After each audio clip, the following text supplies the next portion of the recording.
결국 폭스바겐 그룹 회장은 2008년부터 2015년까지 판매된 1,100만 대의 디젤 차량에서 배기가스 배출을 은폐하는 불법적 장치가 부착되었다는 사실을 인정한 뒤 사임하게 되었습니다.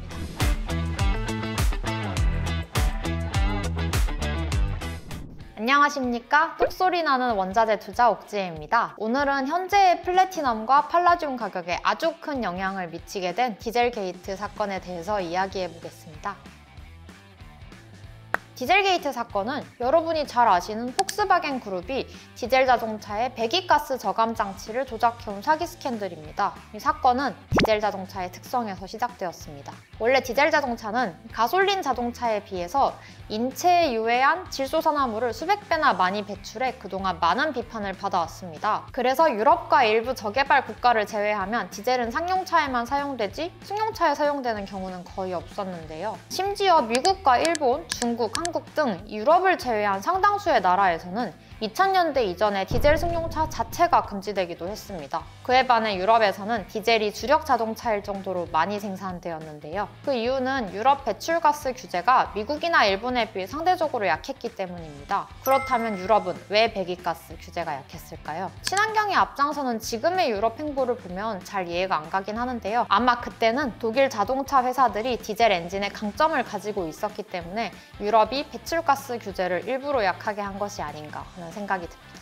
아무튼 그런 이유로 유럽 자동차 회사들은 디젤 자동차를 많이 생산해 왔는데요. 1997년 기후변화 협약인 교토 의정서가 발효되면서 어쩔 수 없이 유럽도 배출가스 규제를 강화하게 되었습니다. 환경 규제가 강화된 이상 이제 유럽 자동차 제조업체들도 배기가스를 덜 배출하는 가솔린 차량을 생산해야 했는데요. 가솔린 자동차 쪽은 미국이나 일본 자동차 회사들이 우위를 점하고 있어서 도저히 그들과는 경쟁이 되지 않겠다는 판단을 한 것 같습니다. 그래서 폭스바겐 그룹을 비롯한 유럽 자동차 업체들은 그들이 제조한 디젤 차량이 클린 디젤임을 내세우기 시작했습니다. 클린 디젤이란 매연 저감 장치를 장착할 경우 디젤 엔진이 가솔린 엔진보다 이산화탄소를 20%가량 적게 배출하기 때문에 더 깨끗하다는 의미인데요. 유럽 자동차 회사들은 전 세계를 대상으로 클린 디젤을 내세우는 수많은 광고를 제작하면서 디젤의 이미지 개선을 위해서 노력했습니다. 그 결과 2000년대 중반에 들어서면서 미국 등 상당수의 국가에서는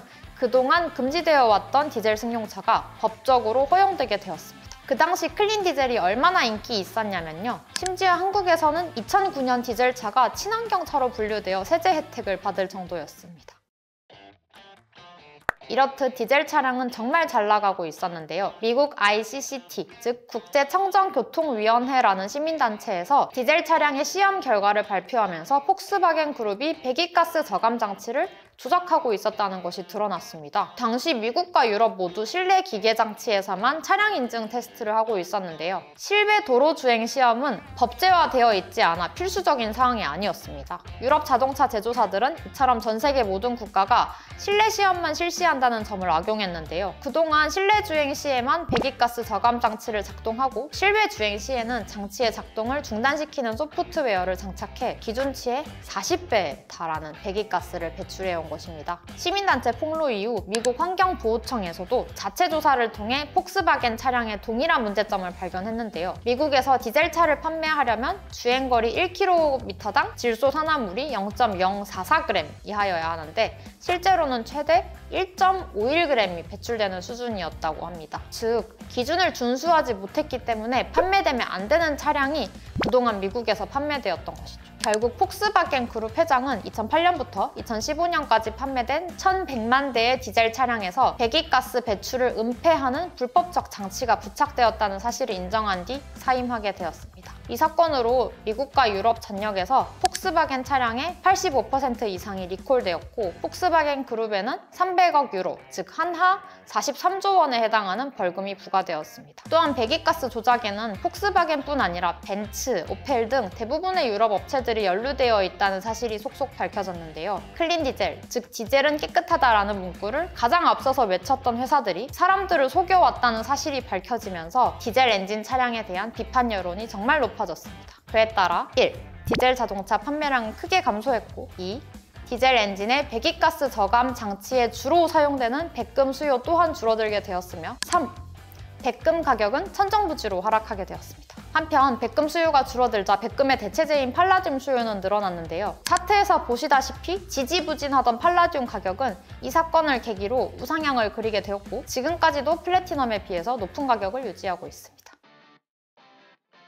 디젤 게이트는 디젤 자동차의 몰락을 견인했을 뿐 아니라 현대사의 큰 획을 끊는 또 다른 사건의 단초가 되었는데요. 그것은 바로 전기차 혁명입니다. 디젤 게이트 이후로 디젤 차량 수요가 줄어들 것이라는 예측은 당연했는데요. 놀랍게도 디젤뿐 아니라 미국과 일본, 한국 자동차 회사들이 주력으로 하는 가솔린 차량 수요도 같이 위축되게 되었습니다. 왜냐하면 디젤 게이트로 인해서 내연기관차 전체에 대한 인식이 나빠졌기 때문이죠. 디젤 게이트 이후 미세먼지 등 환경오염이 심각한 사회 문제로 떠오르면서 각국의 배기가스 규제가 더욱 강화되었고요. 그 때문에 내연기관차 인기가 줄어드는 동안 친환경차가 본격적으로 성장하게 되었습니다. 또한 내연기관차 퇴출 운동이 힘을 얻으면서 네덜란드와 노르웨이는 2025년부터 내연기관차 판매를 금지하겠다는 계획을 발표하기도 했습니다. 최근에는 유럽연합도 2035년부터 내연기관차 사용을 금지하는 법안을 통과시켰다고 하는데요. 결국 이런 흐름을 보면 디젤 게이트가 현재의 전기차 전환의 계기가 되었다고 볼 수 있겠습니다. 한편 디젤 게이트의 후폭풍은